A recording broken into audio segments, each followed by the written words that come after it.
시작해 보도록 하겠습니다. 오늘부터는 이제 국채에 대한 이해, 심화편을 좀 진행하도록 할게요.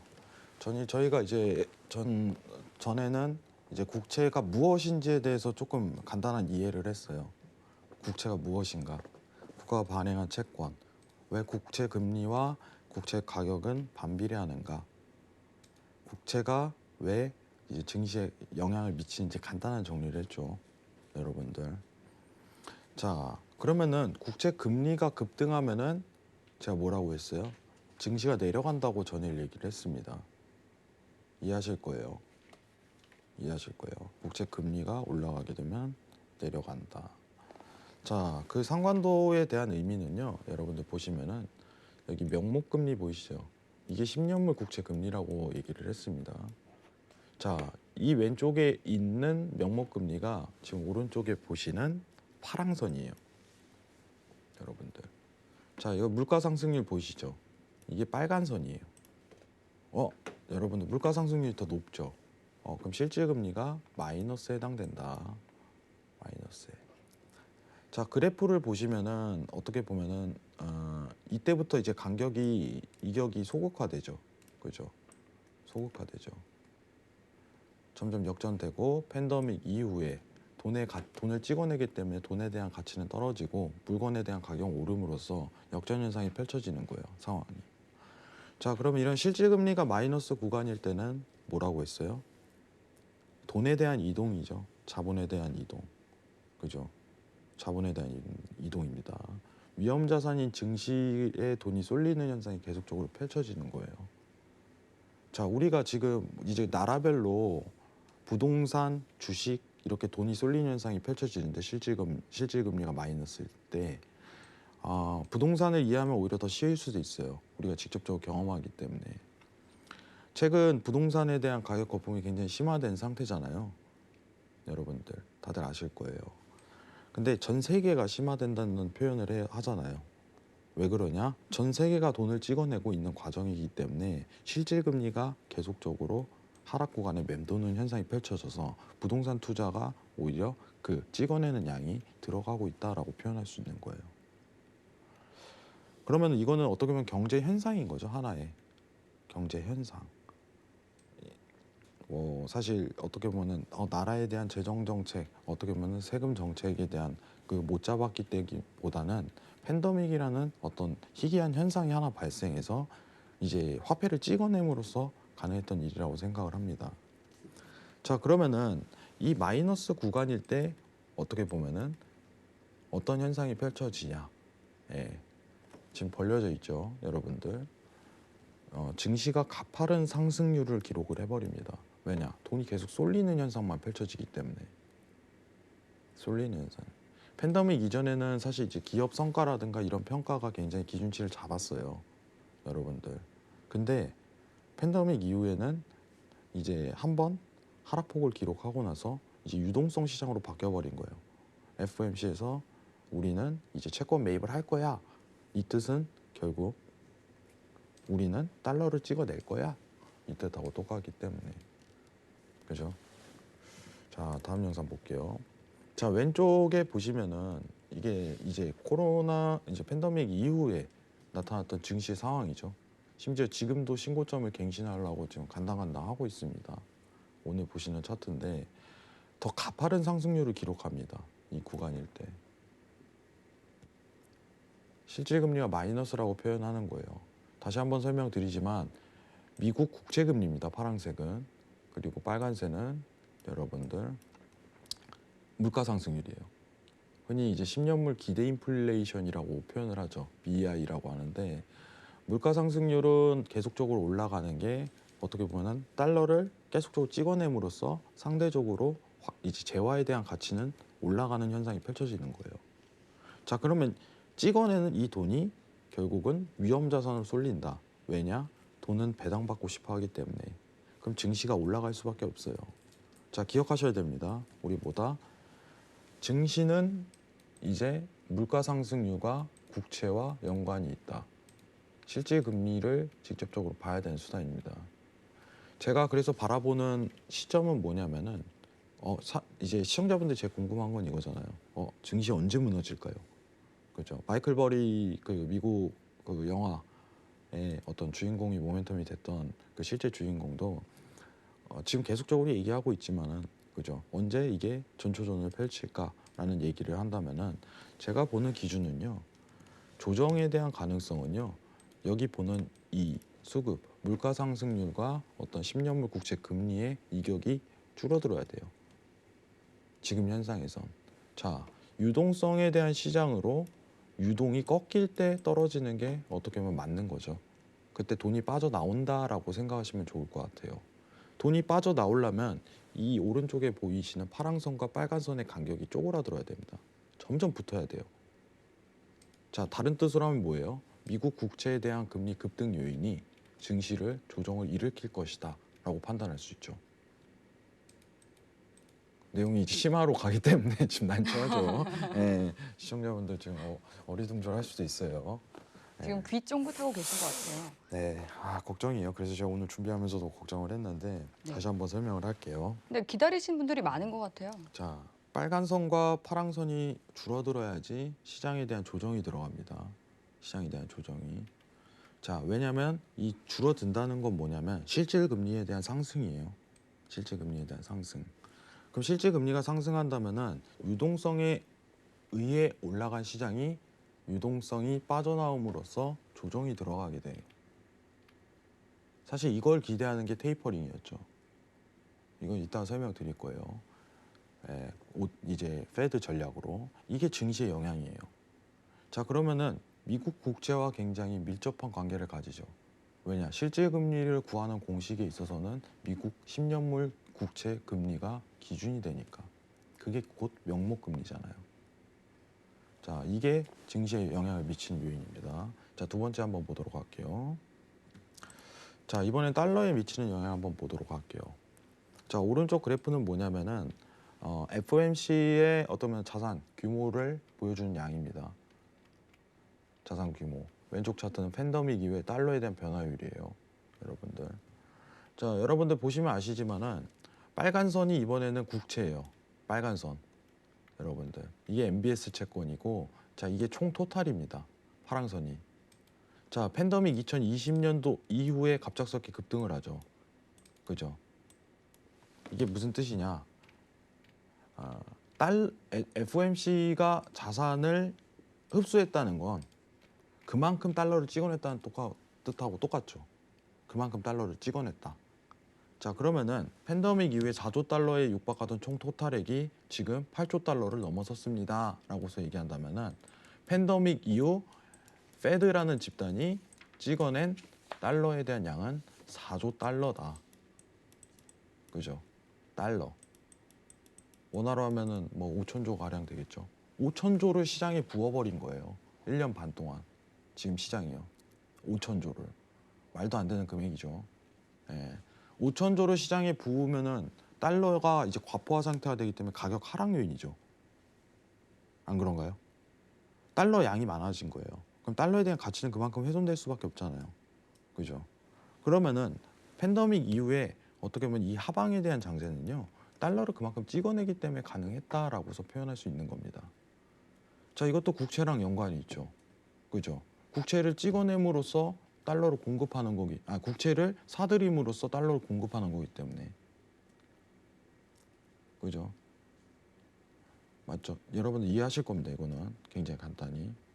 달러에 대한 변화는 앞으로 상승으로 바뀔 가능성이 높은데 왜냐면 시장이 변화할 거예요. 뭐 중요한 거는 달러를 측정할 때 유로존에 대한 상황도 찍어내야 되는데 유로존 대비해 갖고 달러가 찍어내는 양이 너무 많았기 때문에 상대적으로 팬데믹 이후에는 달러가 하방을 기록을 하였다라고 평가를 할 수 있을 것 같아요. 중요합니다. 자, 그다음 보시는 내용은 금이에요. 자, 우리가 투자 성향도를 따질 때 사실 10년물 국채랑 이제 금을 자주 비교를 해요. 어떤 완전한 일치는 이루어지진 않아요. 당일 방향성 뭐 이런 거는 사실상. 전일 국채 금리가 급락했다 급등하니까 골드가 급등했다 급락하죠. 반대로 가잖아요. 그죠? 영향을 받는다는 거예요. 지금 영향도가 굉장히 높다는 걸 평가하는 거고. 실질적으로 우리가 안전자산이라고 얘기를 하는데 무위험자산이라고 좀 평가를 하잖아요. 무위험자산. 근데 지금 보시면은 골드 그리고 10년물 국채 그리고 여기에 좀 포함되는 게 이제 엔화도 좀 포함이 돼요. 무위험자산에. 제가 그건 나중에 설명을 드릴 건데 중요한 거는 방향성 일치가 같은 성향도를 띠기 때문에 동일하게 간다. 그럼 만약에 예시로 들면은 내일 만약에 국채에 대한 어떤 페드라는 집단이 갑자기 야 그냥 우리 국채 더 사들일 거야 라고서 반대로 얘기해 버려요. 지금 시장 상황하고 네. 난리가 나겠죠. 그러면 국채에 대한 어떤 가격은 엄청난 상승을 기록할 거고 국채 금리는 엄청난 하락을 기록할 거예요. 그럼 금값도 같이 폭주하게 돼 있습니다. 같은 성향도 때문에. 그죠? 이해를 하셔야 됩니다. 자, 그럼 지금 간단하게 우리 세 개 봤어요. 세 개. 예. 다 영향을 끼치죠. 이게 왜 영향을 끼칠까? 라고 다시 한번 생각을 해봅시다. 우리가. 자, 지금 시장을 우리가 이제 외신이라든가 우리 언론에서 본다면은 유동성에 대한 시장이라고 평가를 하잖아요. 유동이라는 건 뭐예요? 돈을 그만큼 찍어내고 붓는 시장이에요. 간단하게 얘기하면.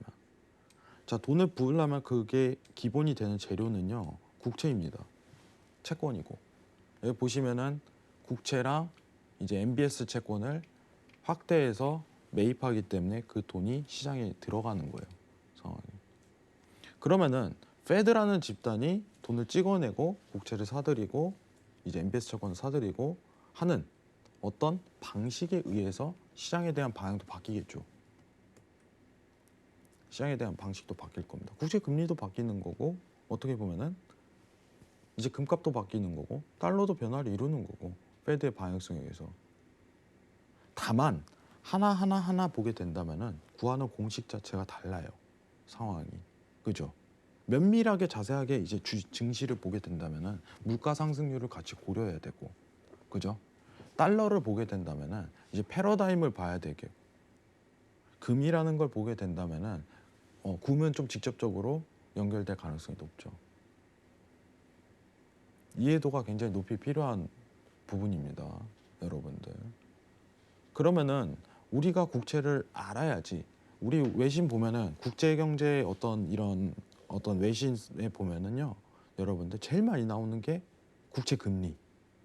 국채 금리예요. 국채 금리가 어쩌고 저쩌고. 채권 금리가 어쩌고 저쩌고. 채권 금리가 어떻게. 만약에 애플이라는 주식이요. 기업 성과가 2배로 올랐어요. 그죠? 시장에 영향을 미칠까요? 종목엔 영향을 미칠 수 있죠. 나스닥 전체적으로 시장 영향은 굉장히 미미합니다.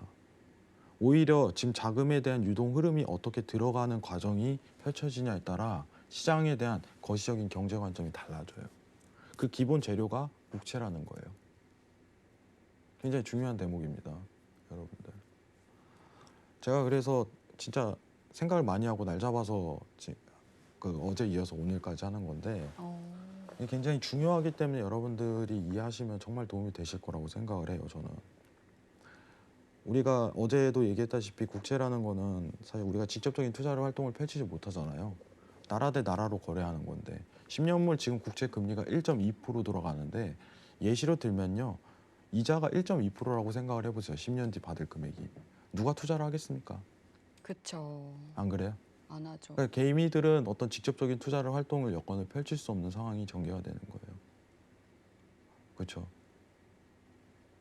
그러면 이 주체는 원래 평소에 팬데믹 이전에 나왔던 부분은 뭐 누구였냐? 일본과 중국이라는 나라에서 사들이고 있는 거예요. 왜냐? 미국이 만약에 앵커님께서 미국이고 제가 중국이잖아요. 앵커님이 발행한 국채를 제가 막 사들여요. 네. 그럼 앵커님이 저한테 막 화가 나가지고 뭐라 해요. 나 너한테 빚있는 채권자야. 나한테 그러면 안 돼. 그거랑 똑같은 겁니다. 이해하시겠죠? 그러니까 대외 국가 간의 경쟁력을 키울 수 있는 요소예요. 국채라는 건. 그리고 화폐 가치가 뭐 이제 조 단위, 막 경 단위 이런 식으로 가버리게 된다면은 국채라는 거는요. 굉장히 투자 자금 대비해 갖고 안전한 이제 수익률을 자랑할 수 있다는 장점이 있잖아요. 미국채만 집중해서 보는 겁니다. 미국 국채만. 만약에 지금 시장에서 나라 경제가 제일 안 좋은 나라를 한번 본다면은 뭐 예시로 이제 베네수엘라, 하이퍼 인플레이션 왔던 베네수엘라를 보겠죠. 베네수엘라 같은 경우는 국채 금리가 어떨 것 같아요? 어마어마하게 높겠죠. 말도 안 되죠. 국채 가격은 완전 밑바닥이니까. 누가 그걸 사겠습니까? 그죠? 그러면 그거는 안전자산이라고 칭할 수는 없는 거죠. 나라별로 한국 국채가 안전자산이다? 아니죠. 예, 성향이 다른 거죠. 미국 국채가 안전자산인 이유는 미국이라는 채무자가 미국이라는 국가 주체이기 때문에 가능한 일이에요. 자, 그러면 지금 주식에 대한 영향, 달러에 대한 영향, 그죠? 그리고 어떻게 보면은 금에 대한 영향. 자, 우리 유가 볼 때도 달러가 저평가돼 있다면은 유가가 고유가를 기록을 하죠. 그러면은 국채라는 변화율에 의해서 유가까지도 간접적으로 영향을 끼칠 수 있는 거예요. 간단하게. 시장 경제는 이렇게 맞물려 있어요, 다. 그래서 이해도가 필요해요. 우리가 이 트레이딩을 하기 위해서. 근데 지금 시장이 오히려 더 특이합니다. 왜냐? 유동성의 시장에서는 국채가 하이라이트예요. 팬데믹 이후 그리고 팬데믹이 끝나는 과정, 경제 회복이 완전히 이루어질 때까지는 국채는 계속적으로 나올 거예요. 설명이 되고. 그리고 여러분들 10년에 한 번 위기가 온다고 얘기를 하잖아요. 또 이 현상이 펼쳐지는 겁니다. 그럼 여러분들이 다음에 주식을 매입하는 과정은 어떤 페드가 다시 한 번 더 달러를 붓는다. 마이너스 실질 금리가 간다. 그때 한 번 더 엄청난 상승률을 기록할 가능성이 높은 거죠. 페드의 행보를 잘 봐야겠죠. 그래서 그때 주식이 딱 할 타이밍이에요. 또 오겠죠. 살면서. 왜냐? 역사는 반복되니까. 기억을 해주시면은 좋은 어떤 수익률을 가질 수 있는 그 타이밍이 있어요. 타이밍. 자, 그러면은 더 추가적인 심화를 한번 넘어가 보도록 하겠습니다. 지금부터. 최근 있었던 FOMC에 대한 채권 매입 전략을 한번 살펴보도록 할게요. 여러분들. 최근 있었던. 자, 보시면 아시지만은 21년도 3월에 국채금리 불안전에 연준 오퍼레이션 트위스트 카드 만지작. 네, 서울경제에서 쓴 겁니다. 자, 여러분들 보시면은 오퍼레이션 트위스트 전략이라는 건 뭐냐면은 이제 국채도 단기물이 있고 장기물이 있어요. 우리가 보는 기준치는 10년물이지만 30년물 이상 100년물 채권도 있습니다. 국가에 대한. 그리고 단기로 1년물 채권도 있고 6개월물 채권도 있고 3개월물 채권도 있어요.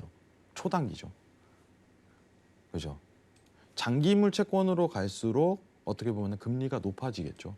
당연히 더 오래 갖고 있으니까. 그죠? 자, 근데 어떤 국채 금리를 컨트롤함으로써 경제를 조정하는 거예요. 우리가 보는 건 10년물이잖아요. 항상 기준치. 시장에 대한 기준치가 되는 게. 10년물 이상을 보통 장기 국채라고 표현합니다. 그러면은 장기 국채가 만약에 내가 오퍼레이션 트위스트 전략이라는 거는 내가 1억을 가지고 국채를 사들였을 때 원래 비중이 5대 5로 3개월물을 5천만 원 사고 5천만 원은 1억 원 이제 10년물 국채를 샀을 때 그죠? 5대 5로 5천만 원, 5천만 원씩. 오퍼레이션 트위스트 전략이라는 거는 장기 비중을 늘리는 거예요. 이거 8천만 원, 이거 2천만 원. 자, 그럼 이게 수요가 증폭이 되기 때문에 10년물 국채 금리라는 거는 어떻게 보면 가격이 올라가고 국채 금리는 다운이 되겠죠. 그런 컨트롤링을 할 수 있는 거예요. 이 채권에 대한 매입 구조에 대한 변화 방식을 통해서 시장 경제를 간접적으로 어떤 정책을 꺼냄으로써 컨트롤하는 거죠. 국채를 어떻게 매입하냐라는 페드에 대한 방식에 의해서. 이게 최근 3월에 나왔던 내용이에요. 여러분들. 오늘은 하나 샘플링을 보여드리는 겁니다. 어떻게 페드가 국채를 컨트롤링하나. 그죠? 자, 그리고 이번 FOMC 회의에서 나왔던 연준의 통화 정책이죠. 스탠딩 레포 도입. 그죠? 간단해요. 스탠딩 레포라는 거는 내가 지금 FOMC인데 사들이고 있는 거를 시중은행한테 떠맡기는 겁니다. 사실상. 너네가 사. A라는 시중은행이 있다면은 너네가 사는 게 좋을 것 같아. 그러면 이제 A는 반발하죠. 은행은. 왜? 이거를 왜 우리가 사야 되지? 야, 그러면은 나중에 국채에 대해서 어떻게 보면은 이게 문제가 생기면은 이거 바꿀 때 힘들잖아. 왜냐면은 국채라는 거는 내다 팔아야 되는데 그게 굉장히 힘들어요. 여러분들. 근데 지금 최근에 돈이 돌 곳이 없어갖고 영래포가 쌓인다라는 얘기가 있어요. 그게 무슨 뜻이냐? 미국 지금 미국 은행은 자본이 넘쳐 흐르고 있지만 달러를 찍으면서 투자할 곳이 마땅하지 않다는 걸 뜻해요. FOMC한테 다시 돈이 돌아가고 있다는 거죠. 그러면은 은행 입장에서는 지급준비금과 언제든지 바꿀 수 있는 제도만 마련해 준다면은 국채를 사들이겠죠. 왜냐? 가만히 돈을 냅두는 것보단 나으니까. 실질금리가 마이너스 구간이기 때문에 차라리 그 돈으로 국채를 사들여서 그죠? 마이너스 실질금리에 대한 해칭을 할 수 있잖아요. 자, 그럼 한번 보도록 하겠습니다. 만약에 중앙은행이 올해 연말 이제 테이퍼링이라고 채권 매입에 대한 축소를 진행하게 된다면은 이는 뭐예요? 국채의 수요를 하락하는 요인이죠. 그럼 가격이 떨어지게 되고 국채 금리는 올라가게 돼 있습니다. 그죠? 국채 금리가 올라가게 되면 증시가 떨어진다고 얘기를 했었죠. 근데 뭐랑 맞물리냐면은 오늘 이제 방송 시작했을 때 이제 외신 언론에서 본다면은 그 바이든 정부에 대한 초당파 합의 1조 달러 규모 뭐 이렇게 내용 나오잖아요. 지금 시장에서 연말까지 될 가능성 굉장히 높다 이렇게 보고 있어요. 휴회를 거쳐서 9월, 10월 타진이 될 거야 라고 추정하고 있습니다. 그 뜻은 뭐냐면은 국채 공급량을 발행을 증가하겠다는 뜻하고 똑같겠죠. 세금으로 해칭을 하긴 하지만은 어느 정도 국채는 발행을 해줘야 돼요. 그래야지 현금 확보가 되니까 상황이.